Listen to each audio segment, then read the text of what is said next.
So now we need to introduce Bill. He's going to tell you all you need to know about the Indian Hospital, but let me tell you a little about his background.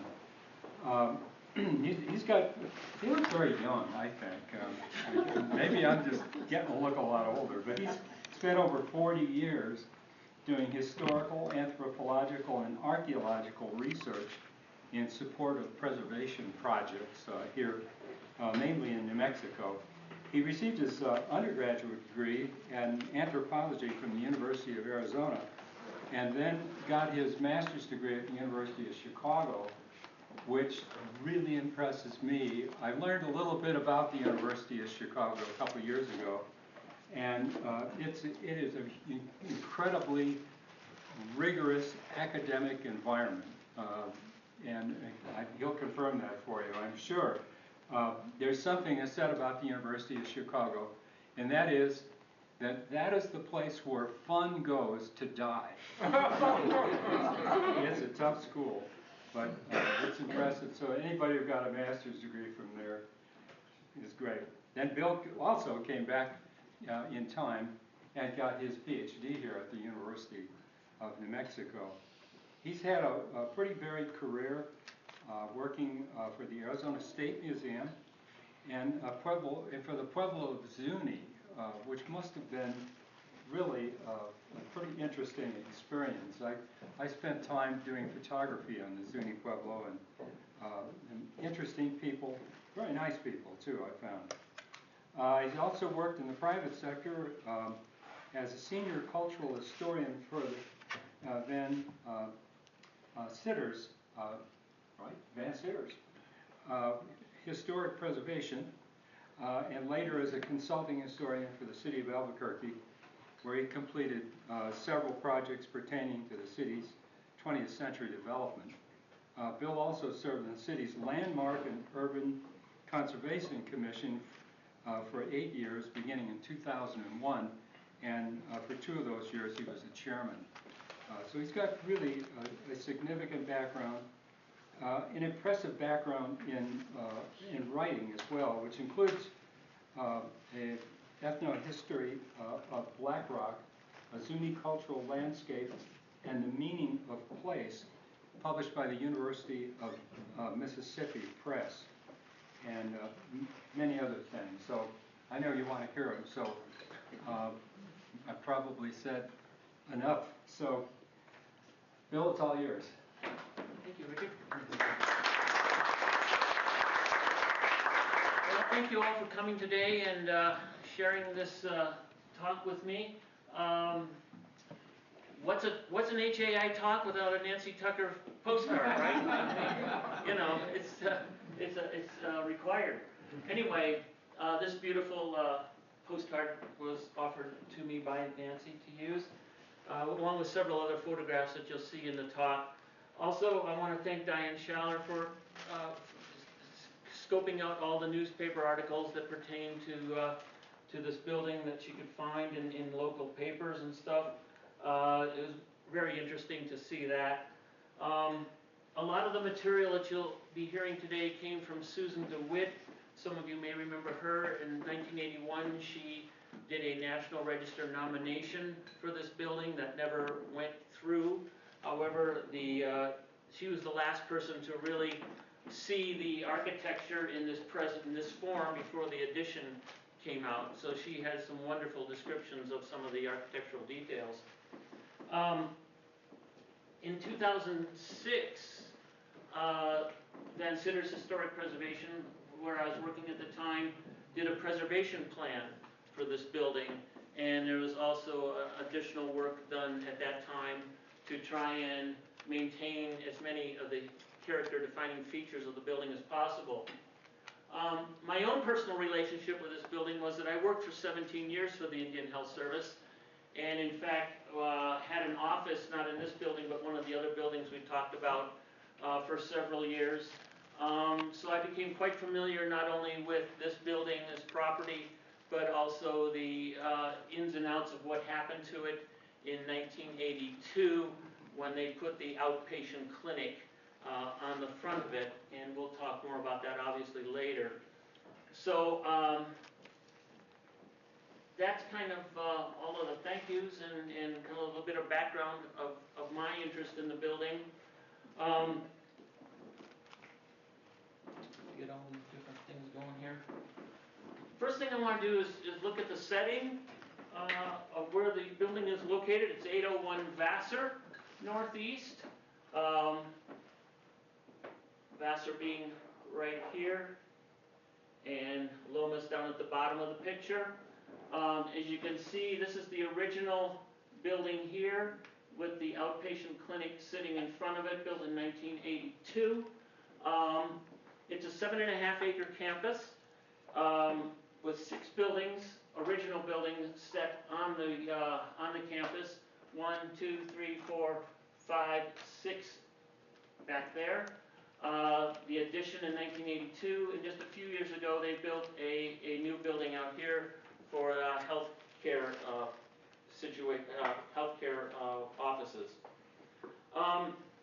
As you can see, the main building is a crucifix form, north, south, east, west, and the layout, as I said, is on 7.5 acres. The government originally purchased 13.1 acres from a Mr. S.E. and Estelle Bean on November 19th, 1930 for $3,000.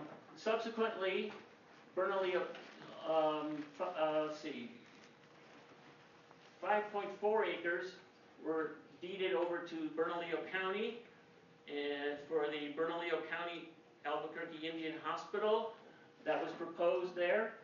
That eventually turned into just Bernalillo County Hospital and eventually UNM Hospital.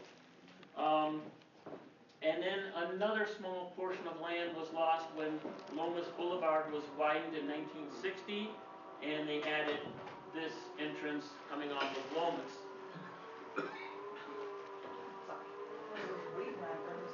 Thank you, Carol. The building itself sits on a low hill. There was a deep arroyo coming here on the western boundary. So it's set up a little bit above the landscape. It didn't have any neighbors to speak of. There were U.S. cavalry stables to the south across what is now Lomas Boulevard. The university, of course, was located to the southwest. The College View and Monte Vista additions were across Lomas and kind of somewhere down in here. They were under construction at that time, and they provided water and sewer line extensions from those neighborhoods to the new Indian Hospital campus. Of course, there was no golf course. That was built in the 1940s. The Lobo Addition, that housing area just to the east and north, was built after World War II. Jefferson Junior High School, which is located right here, was built in 1937. The First Congressional United Church of Christ was built in 1949. So it sat out there by itself for a long, long time, and this is the earliest known photograph we have of the building, probably photographed right after its construction. You can see the vegetation is still quite new, and as I said, there's nothing around it. In 1960, the Albuquerque Journal wrote an article about the hospital and its place in history, and they talked about this arroyo that sat right here on the west side of the campus. And they wrote, in the arroyo, lamb was turning on a spit, and at the sanatorium just up the hill, patients crowded to the windows to watch the setting up of lean-tos, which indicated that the families had come from the reservation for a visit. Across an unpaved roadway, which was later to become Lomas Boulevard, there was a U.S. cavalry stable. A cattle guard was installed at the landscaped grounds, but no guards could keep out the jackrabbits. Where the neighboring university hospital is now, there used to be a deep arroyo, and it was here that Indian families arriving in wagons set up camp to stay for several days while they visited their relatives who had TB. So, quite a story from both an in an Indian standpoint as well as the history of the city of Albuquerque. Excuse me, do you know the vantage point from which this photograph was taken? Oops, sorry. Because it looks like, Yeah, it's up above, and I don't. I don't know if anyone else has any information about that, but it certainly is an elevated spot. And maybe there was a water tank or something that he climbed up to get this shot. But it is a dramatic looking photograph. Are those the stables there on the right? No, these are, we will see, this is part of the campus. These are nurses' quarters and doctors' quarters. Oh. Where's Lomas Boulevard in this photo? Right there. You can see actually a dirt trail that became Loomis. What was the access to the hospital then? The access was off of Vassar. This would have been Vassar. And here's the driveway coming to a circular roundabout with a flagstaff in the center. You can see they brought electricity in from the southeast, which would be College View and Nob Hill area. But everything else, there's an interesting little group of things here, which I'm not sure what it is, but So it looks like this was taken from the cavalry stables then. it could have been, yeah, although I can't imagine that they were that large. So I'm still not quite sure how he got this vantage point. Low-flying aircraft? 1934? I'm not sure. I don't think so. But well, before we can talk about the hospital, we really have to do a little background on Indian health in general at the federal level. The Indian Office, which later became the Indian Service, the Bureau of Indian Affairs, was organized under the War Department in 1824. In 1849, they moved it to the Department of the Interior, but the healthcare status was still not very large, and they really had substandard care for Indian people. It was not a big priority for the federal government, I can tell you that. In 1873, they created a medical and education division for the Indian Office, and this was set up in order to get ready for the boarding schools that were going to be built, particularly the Carlisle Indian School, which opened in 1879. This was the first real introduction to Western medicine for most Indian people when they went to the boarding school.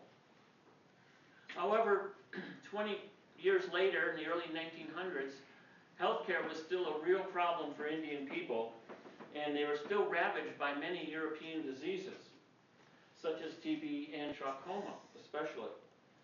Interestingly enough, and I would like to find more information about this, in 1911, a sanatorium was opened at Laguna Pueblo, and it lasted until 1933, when it was closed down and patients were transferred to Albuquerque. But it's a very interesting scenario there that hasn't been examined much historically at all. I believe probably most of the records are in the Denver archives of the National Archives. The Division of Health was reorganized in 1924, and this became at a time when progressives were really interested in caring for the Indians' well-being, and there was a lot of Eastern people in particular who wanted to look into education and health care for Indian people. And this led in 1926 to the Merriam Report, or the Merriam Survey, being set up under the direction of Lewis Merriam, who published a report in 1928, and we'll look at that in more detail in just a minute. In 1933, John Collier was appointed to the Commission of Indian Affairs, and he was an activist that had been with some of these Indian defense organizations, and his term in office from 1933 to 1945 was filled with progressive elements to try and change healthcare for the Indian people. By 1942, there were 78 general hospitals and 12 sanatoriums. After the war, however, the government came up with a policy of termination. And this is where they were going to assimilate Indians into the general population, get rid of reservations, and everyone was going to live happily ever after, except no one asked the Indian people what they wanted to do. The big push there was to share healthcare facilities with the general public. The example of that was the proposed Bernalillo County Indian Hospital. That never really took place. In 1955, they reversed strategy, the federal government that is, reversed strategy, and said, no, we're going to take healthcare out of the Bureau of Indian Affairs and put it into the Public Health Service, in which the Public Health Service then created the Indian Health Service, and this really started to modernize Indian healthcare. In 1975, the Indian Self-Determination Act was passed, and that started putting Indians in charge of their own health care. And that was a dramatic event where the Pueblos here around in Albuquerque really started to take charge, build their own health clinics, and really take care of themselves. And this was advanced later on in 1976 with the Indian Healthcare Improvement Act, which is ongoing today. Let's look at the Merriam Report of 1928, entitled The Problem of Indian Administration. Lewis Merriam was a government expert in public administration. He was born in 1883 in Salem, Massachusetts. He had an undergraduate degree from Harvard, a law degree from George Washington University, and a Ph.D. from the Brookings Institution. As I said, he was an expert in government administration, and he was picked to lead this survey that was funded by the Rockefeller Foundation. It covered a wide variety of Indian policy, including health, education, economics, family and community life, the migrated Indian, what we might call today the urban Indian. And their summary on the health care of the American Indian at the time was very brief and succinct. They said, the health of the Indians is bad, TB is extremely prevalent, and trachoma is a major problem. And they said Indian health care was below the standards that normal hospitals and sanatoriums would expect to provide. And in fact, some of the Indian hospitals at the time were abandoned 19th century army forts, obviously not conducive to hospitals, with fire safety concerns, limited heating and plumbing, no laundry facilities, that kind of thing. Their recommendations were basically, well, for sanatoriums, they noted that there were no specialized equipment, there were no x-ray rooms, there were no staff living quarters. It was just very substandard compared to what was expected by the American Sanatorium Association.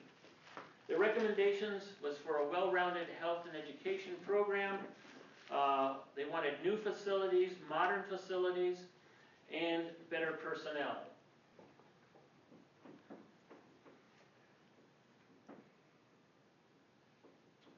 Another major player at this time, of course, was John Collier. And he was born in 1884. He was a graduate of Columbia University. He was a sociologist and a writer. He was a big social reformer and a longtime supporter of the Indian rights movement. He was a leader of the American Indian Defense Fund. He worked on the, first of all, he went to visit Mabel Dodge Lujan in 1920 up at Taos Pueblo, and this really got him into the idea of cultural pluralism and the importance of preserving American Indian culture. In 1926, he worked on the Merriam Report, and in 1933, he became the Commissioner of Indian Affairs. And while he was at Commissioner of Indian Affairs, he ended the allotment program that was created in 1887 that was going to divide up the reservations, make all Indians farmers, and everyone would be happy. He created the Indian CCC program, modeled after the larger federal program.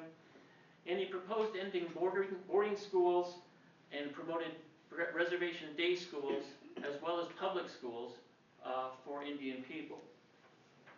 Probably his most lasting notoriety, if you will, was the creator of the Indian New Deal. And through that, he promoted Indian self-determination and self-government. He wanted to return allotted lands to the tribes and promote Indian history. One of the more interesting things about John Collier, however, with regard to the Indian Hospital, was that he was promoted architectural regionalism. And he called for the elimination of standard plans for federal buildings regarding Indian people, be they education or healthcare. He proposed buildings using Indian forms of architecture, regionally inspired styles, and vernacular materials. An excellent example of this is the 1937 Zuni Hospital. This photograph in 1939. This hospital is located at the community of Black Rock, which is 4.5 miles east of the Pueblo proper. It sits up on a little rise of lava, and it was a modern hospital built for the Zuni people, with all kinds of modern facilities, operating rooms, medical x-ray rooms, all that kind of stuff. It's still in existence. 2006, it's now the headquarters for the Zuni Archaeology Program. And as you can see, they used native stone and materials locally available. They had Zuni masons working on the construction of it, and they actually brought in some of the Italian stonemasons from Albuquerque to come in and help show the Indian people there how to work with that sandstone masonry. It's a lovely building. They're doing their best to keep it in shape. But let's get down to the actual construction of the Indian Hospital. Oh dear.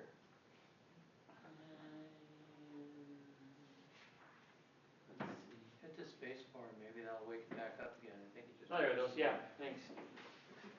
Too many buttons here. The contract was let for the Albuquerque Indian Hospital in December of 1932. It was awarded to the Robert McKee Construction Company out of El Paso, Texas. And in March of 1933, excavation began through a contract with the Springer Transfer Company. In June 1933, steel framing was completed on the building, and the masonry work was begun by the Lemke Construction Company here in Albuquerque, headed by Charles Lemke, a well-known person in the city, and the construction company still exists, I believe. Other known subcontractors in Albuquerque were the Pioneer Shingle and Roofing Company and the Phillips Sheet Metal Company. In January and February of 1934, final inspections were made, and the doors were open on April 1st, 1934, with 11 patients. Dr. A.J. Wheeler was the medical director, and he came from the Phoenix Indian Sanatorium. As I said, there were 6 buildings on campus. The sanatorium, which was a sanatorium from 1934 to about 1970, when it became a hospital from 1970 to 1980, and then an outpatient clinic from 1980 to the present. There were also nurses' quarters, 2 physicians' houses, and a multi-car garage with more nurses' quarters on top of it on the 2nd floor, and a single-car garage. This building was designed by an architect named Hans Stam. No relation to the Stam family here. He was an architect that was employed by the Bureau of Indian Affairs Architectural Group. They had their own sets of architects and draftsmen, and they created plans for Indian hospitals and other facilities throughout the country. It was a non-standard plan, obviously. It was one that Stam apparently took it on his own to design, and using Art Deco and what we now call Pueblo Deco design style. And I can't help but think that somewhere along the line he was influenced by Collier's architectural regionalism. Following the Merriam Report, this was a new building, had a capacity of 194 patients. There was space for medical records, staff offices, exam rooms, operating rooms, x-ray rooms, a sun deck for heliotherapy, and staff living quarters. So they followed very closely the recommendations of the Merriam Report that had come out a few years earlier. stated in the journal article of June 26, 1933, they said it's an imposing sight from Central Avenue. If you can imagine driving down Central and having a line of sight all the way across the Lomas, something you cannot do today, obviously.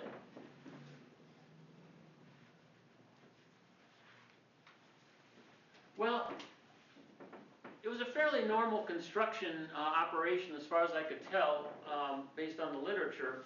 However, there was a very interesting incident that created nationwide attention. It was a wage dispute controversy, and in October 6th of 1933, the Journal broke a story, investigative reporting, stating that government inspectors had found that bricklayers had been only paid 55 cents an hour when they were supposed to be paid $1.12 an hour. The workmen had to sign envelopes stating that they were receiving their full pay, even though they weren't, and they had to sign statements releasing liability from McKee or Lemke or the bonding companies from any liability of non-conformance with government wage rates. If they didn't sign it, they didn't receive their pay, and they were possibly laid off. So, at this point in time in the Depression, obviously jobs were very, very important, and no one wanted to do that, so they signed the pay slips. All but two people. Two workers refused to sign and reported the incident to the federal supervisors at the job site. The article was, this journal article was picked up by Senator Bronson Cutting in Washington, D.C., and he went to the BIA and said, Mr. Collier, what's the problem here? You can see this journal article was October 6th.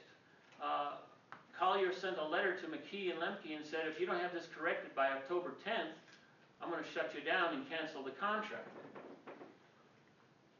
Well, it turns out that the bricklayers had actually cut a deal with Lemke. This group of local bricklayers had cut a deal with Lemke, saying that we'll work for 55 cents an hour if you guarantee our jobs. They were worried about McKee bringing in workers from El Paso to cover his work crew, and of course, being in the middle of the Depression, it was very important that they keep their jobs. Now, as a hold-up, they had a holdback fund. Lemke set up a holdback fund for them of $1,000 that they would be paid once the job was done to help cover that difference between 55 cents and $1.12 an hour. Unfortunately, that didn't work out doing the math. They were actually should have been paid $5,400 rather than $1,000, and this caused quite a bit of stir. The bricklayers went to district court and said, we want our money, the proper amount. Lemke said, no, and McKee said, I don't know anything about it, and they all went to court, and the judge actually said to the bricklayers, well, you have to prove to me this is really your money that you're owed. This is, we're not just going to take your word for it. So he put it on temporary injunction on paying out the fund.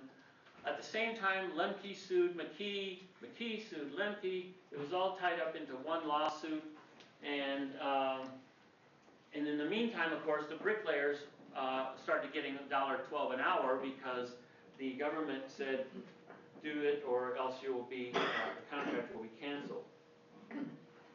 Well, the lawsuit eventually ended up in federal court, and who said that the contract between Lemke and the bricklayers was void and violated the federal contract with McKee. It also ruled that the Lemke and the bricklayers subcontract violated an executive order which required full wages be paid on federal construction projects, regardless of any other contractual relationships. So, in the end, the lawsuit between Lemke and McKee over who pays was finally settled in 1935,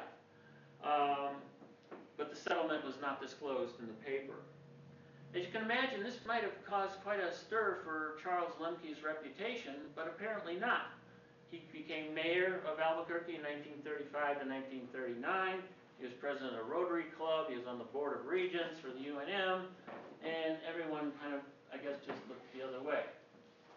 So, it was a very interesting scandal in my opinion, but it just kind of went to the, I think it speaks more to the concerns of workers and management at a time in the Depression when jobs were so important and it didn't matter if I was paid half the wages as long as I had the work. Well, let's get back to the hospital itself. Here's a picture in the late 1940s. You can see that the logo addition is well underway back here behind the hospital. That's looking north, northeast. The University of New Mexico is starting to expand their influence on the area. Lomas Boulevard is a smaller street, but it's just getting started there.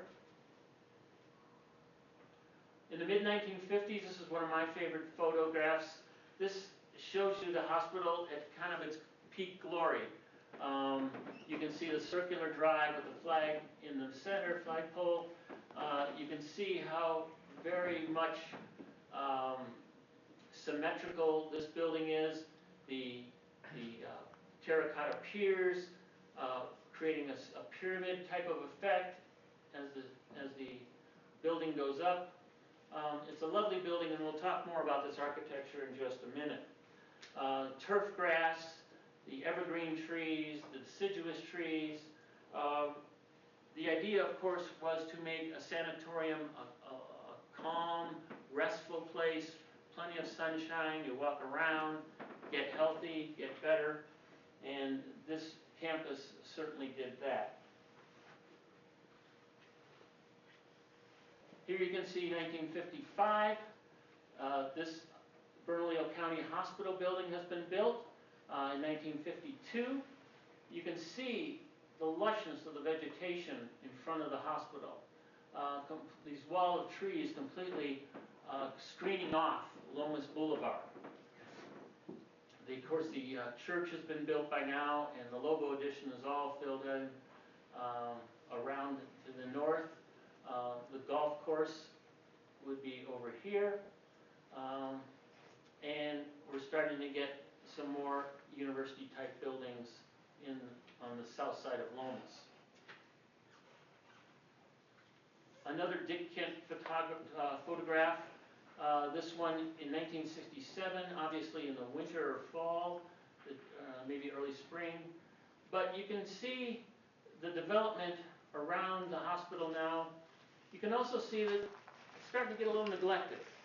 The turf grass doesn't look quite as good. There's some gaps in trees. They've now cut the entrance from Lomas as Lomas Boulevard has been increased to its present size. But the wonderful large trees around the hospital are still there. In 1982, they finished the outpatient clinic addition to the front of the hospital. Now, I was hired by the Indian Health Service in the fall of 1979. And I was a young archaeologist at the time. I was hired specifically to do some archaeological research in some of the Pueblos where we were doing major construction programs at the time. But one day, the director of the environmental health section of the Indian Health Service called me up and said, I got a call from this guy named Tom Merlin. He's a state historic preservation officer in Santa Fe, and he wants to know what the hell's going on in front of the hospital.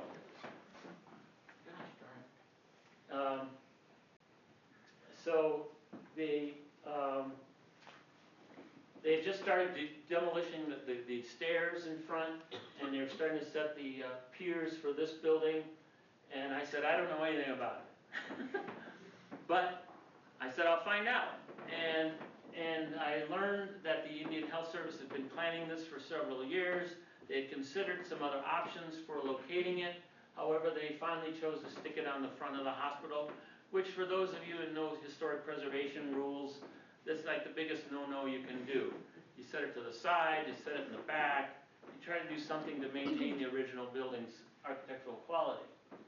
Well, the fine print on this one was that this hospital being built in 1934 had not reached the 50-year cutoff for historic buildings. Well, had I been smarter and a little more shrewd, I would have argued that the building didn't necessarily have to be 50 years old if it was a remarkable example of architecture, and I'm sure we could have done something, however, we were too late. So, they built the outpatient addition. Here you can see the east elevation of the hospital, and the building sits forward from it. It's connected by a skyway, as you can see here. This is one of my 1982 photographs. In 2006, they had gotten rid of the turf grass and the big trees, planted some xeriscaping, but you can see the connection into the hospital. Now it's interesting that the hospital has 4 floors, but they call the first floor the ground floor, and it's partially subterranean. So the first floor is actually the 2nd story, 3rd floor, 4th floor. So the original entrance went up concrete steps here into this first floor, and they just joined the skyway into that original main entrance. And of course, the landscaping was replaced by parking lots.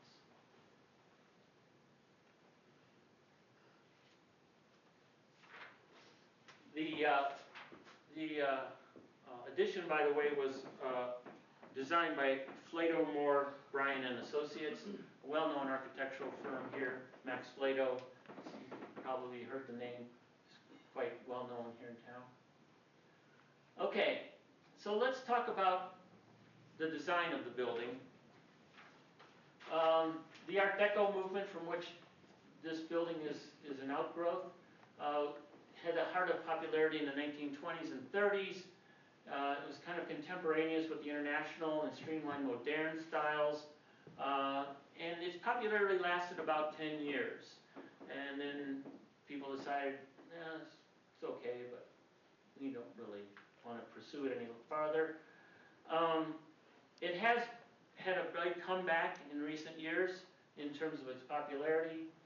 Its character-defining features include geographic motifs of zigzags, low relief, chevrons, fluted columns, and scallops. The color combinations were pastels, glazed terracotta tiles, and spandrels. And we'll see all of these as we look closely at the building. Now, the Pueblo Deco motif comes out of the Art Deco world in the Southwest, and it is known for its Pueblo-style massing, influence of ornamentation taken from pottery and baskets, textiles, and jewelry. And it's noted for its angularity, repetitiveness, and abstraction. Of course, the Chemo Theater is an excellent example of this on the right, and seen here on the left. Other buildings in town include the former Wright's Trading Post on Central, the 500 block. But it was also quite popular all around the Southwest. The Maricopa County Courthouse in Phoenix on the left and the Bassett Tower in El Paso are also excellent examples of Pueblo Deco architecture. The Albuquerque Indian Hospital had this, as we take a look at it in more detail, you can see the massing, the symmetrical design of the building, its stepped appearance as it goes up, like a Pueblo, ancestral Pueblo might be. Its terracotta piers framing the front of the building with a grand staircase and significant entryway into the building. It was topped by a penthouse, and behind that a chimney stack. I was able to get the original architectural plans for this building. They were drawn in 1932, and you can see how the architect created not only the step appearance on the massing of the building, but also the piers as they start to move up and come back down. Again, the massive step staircase area with double doors at the entrance, and then shooting your eye upward to the top of the chimney stack. The original drawings called for awnings over these sun decks to get in with the idea of heliotherapy for TB patients. I'm not sure those were ever actually installed. Given some of the spring winds, I don't know how long they would have lasted, but it's an interesting idea. Yes, sure, Shannon. What was the penthouse used for? Mostly just equipment storage. It wasn't like a residence or anything. It was just storage area and mechanical stuff. Here's the east elevation with a very symmetrical arrangement continued. Fenestration obviously was a very important part of this building. Massive collections of windows and in a very symmetrical pattern. The building itself was constructed of hollow clay tile over a steel frame, steel structure. And another interesting feature that most of us didn't get to see at any time were these lamp posts that sat on the stairwell balustrade. Those were long gone by the time I saw it. When you say hollow, Hollow clay tile? are they from the penitentiary? Yes, those are the pen tiles. They were so popular in the 30s.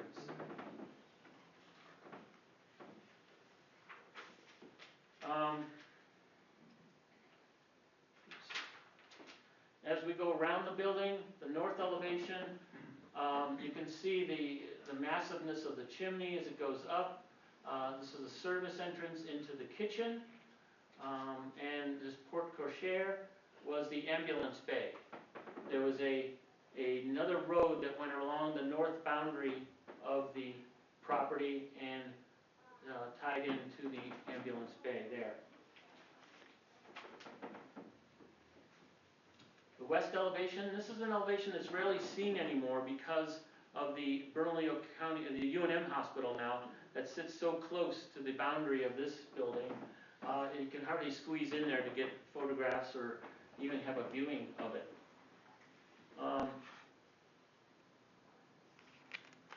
So, looking at it in a real picture, this was taken from the clinic rooftop in 2006, and you can see the terracotta piers here. This is the top of the main entrance, and these window patterns again help elevate your eye upward. This little small window here taking you up. These crenellations of turquoise terracotta tiles along the coping of the roof of the parapet wall. You can see low relief on these columns. You can see some fluting at the top of these parts of the building. Here's a close-up of some of this fluting and some of the low relief. These are metal casement windows, obviously, with bricks, sills, and lintels. And some decorative brickwork here, along with more terracotta, and again, these little crenellated battlement type features at the parapet top. The main entrance was very distinctive. You can see the double doors, the fluted terracotta tiles reaching upward, again in a pyramid kind of shape, taken up by this window, up to the smaller window, again stepped pyramid shaped there, all the way up to the top. Interestingly enough, the skyway that we just saw that enters at this point in the building, they did not demolish this except for the stairs. Underneath the ceiling tiles is the original entrance, right here. And that always gave me hope that they could tear it down and recreate the entrance, but I'm sure that will never happen. But it's there, it's underneath these ceiling panels.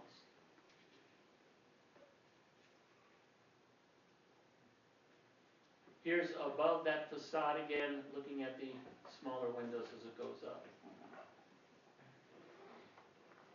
The outside of the main entrance piers are more simple piers of terracotta tile and the fenestration patterns, and this is just plain stucco spandrels here between the windows. And once again, the opposite side, the east side, and that entryway, original entryway with the skyway. The chimney stack is 7 stories tall. It sits and elongates, it breaks up that horizontal massing by sticking this chimney way up on top. It of course also has deco details of this fluting and turquoise coping crenellations up on top of the chimney stack. Going into the inside,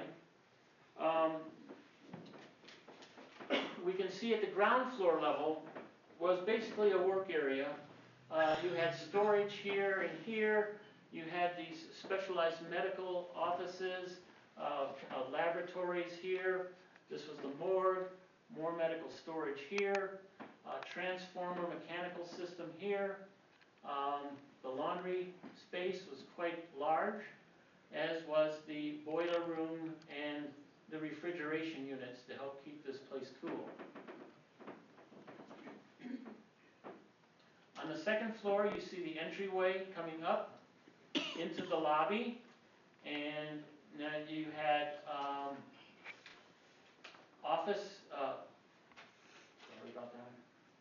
You had offices right close to the lobby area. You had your information booths, your waiting area, operating room here, doctor's offices, x-ray rooms, all these specialized rooms that weren't in original hospitals for Indian people. More workrooms, ear, nose, and throat department, the pharmacy, more laboratories, interesting solariums on either end for patients to go outside. The kitchen area and dining room area, kitchen coming back here with the service entrance, attendants dining, that's for staff, doctor's dining room, and the patient's dining room.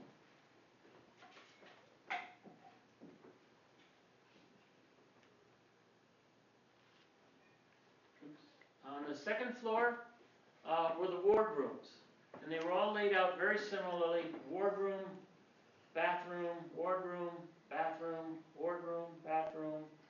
All these wardrooms have different bed capacities, but they're all in this pattern of wardroom, bathroom. The third floor was the same. Wardroom, bathroom, wardroom, bathroom. And of course you had these large terraces with awnings, in theory, where they could go out and rest in the sunshine. In 1982, when I got into this building, walked around, all of these on the second and third floor rooms were just storage. Just piles of old file cabinets, desks, beds, chairs, you name it, it was stored there.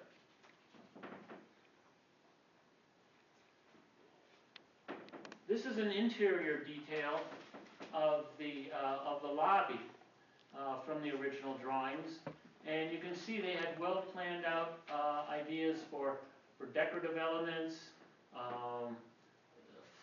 fluted columns, big entryways for the corridors, and information window, another medical records window maybe, all well laid out and designed. This is 1982, before they covered the ceiling with acoustical tiles. You can see all of this design work on this plastered ceilings. Here's that entryway into a corridor, which has been blocked off except for a small door now. Details along the top of the window, top of the ceilings, and or the ceiling and wall joint. Very lovely. A lot of time spent on these details. This is in 2006. They put in acoustical tiles, starting to cover up those ceiling designs. Again, this was the original opening here, but it was closed off at some point in time and put in a smaller door. This is the entryway from the skyway into the new clinic, and this little figure on the floor is an original feature showing a stylized Pueblo man.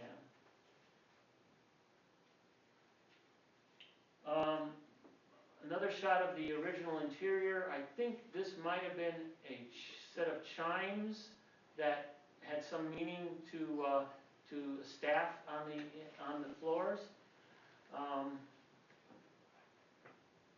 And again, in the detailed drawings for the lobby, we can see they had these all planned out on what they were going to look like. This is the top of the wall at the ceiling, and the design was well laid out in the original drawings. And the detail, we removed the ceiling tile so we could see the original artwork. Now I want to take you around the campus a little bit. We were in this building right here. We're going to go look at the nurses' quarters here, doctors' quarters here. Interestingly enough, all of these quarters, the nurses and the doctors' offices, quarters, were faced away from the sanitarium. Their entries came from the Loma side or the Vassar side. This is building 22, the nurses' quarters. It's a frame stucco building, very simplified Spanish Pueblo styling, revival styling.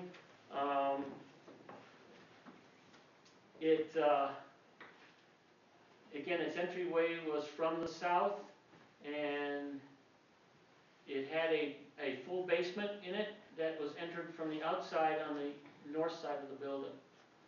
Here are the plan details. Here you see the north elevation. There's a stairwell going down into the basement. This is the view we just saw here of the entryway. And it had 22 rooms originally, both shared quarters and individual bedrooms. There was a classroom, workroom space right in the center as you walked in, and then offices on either side and bedrooms along here with a common bathroom. It too was made of hollow clay tile. What's that building used for today? Offices, just specialized programs. These were the original physicians' quarters.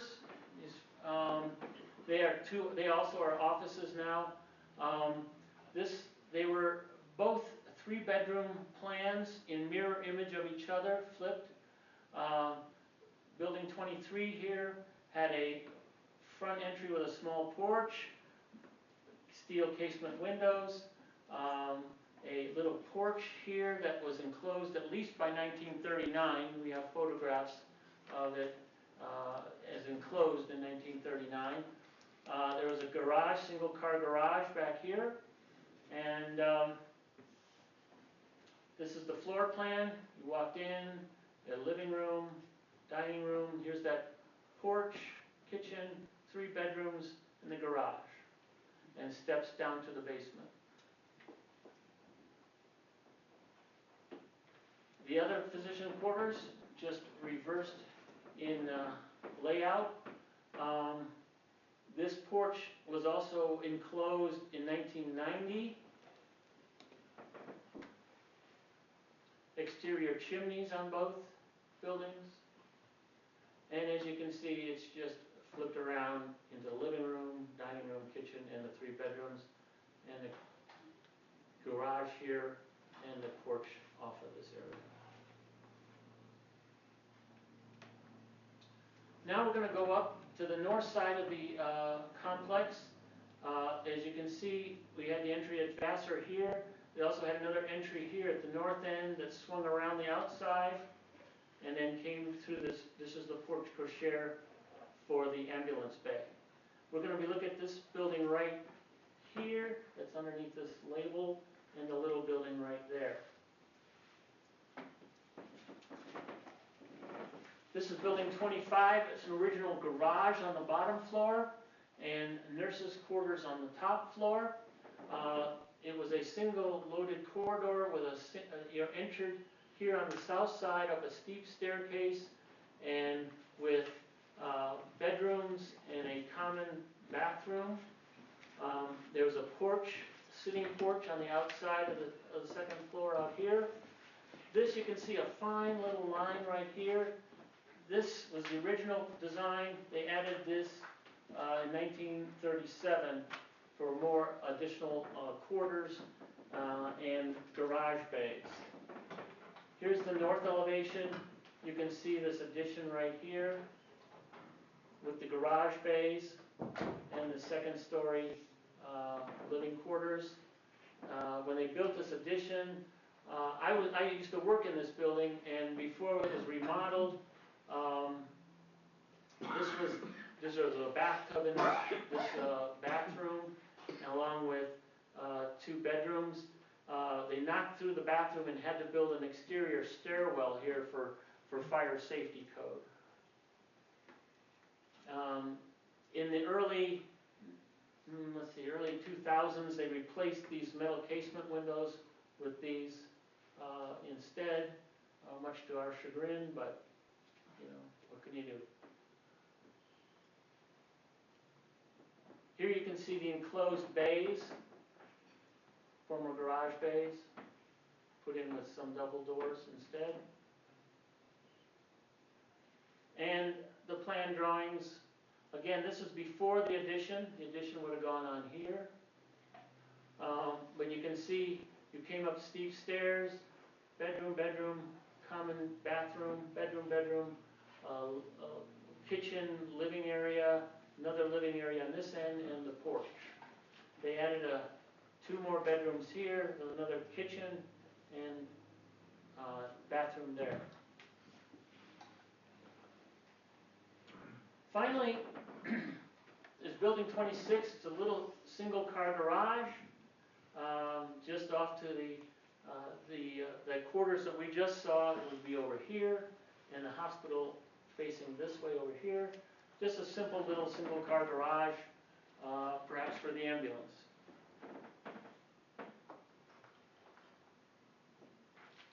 Well, so here we are. This is a Kurt Giddings photo from 2006. You can see that the outpatient, they've replicated some of the designs, some of the styling. You can have your own opinion on how it looks. They even tried to replicate the entryway, although that's not really the entryway, it's behind this. Because you can drive underneath here and unload your passengers. They recreated the circular drive with the flagpole, and at least they didn't tear down the main part of this building. What's in the future for this Albuquerque Indian Hospital? I've been asking that for about 40 years. I'm surprised it wasn't torn down in the early 80s. It hasn't been used as a hospital since then. Of course, it's quite expensive for demolition, so I'm sure part of that is a problem. There are a few offices still in the main building as this clinic has expanded itself. Hopefully, the building will remain, because as you can see, you can still have that space between the clinic and the old building that still can give you that same feel of that Pueblo Deco architecture that's there today. Thank you very much.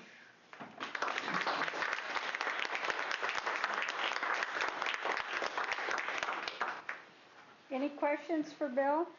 Yes, Nancy. Bill, was it built as a TB sanatorium or a general hospital? It was built as a sanatorium, but convertible for a general hospital.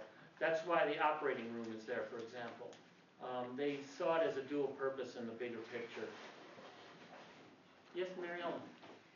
So, are you saying that the original building is being used now for offices and storage? There are some offices that, you can walk from this clinic building into the main building, and there's still some program offices in that hospital area.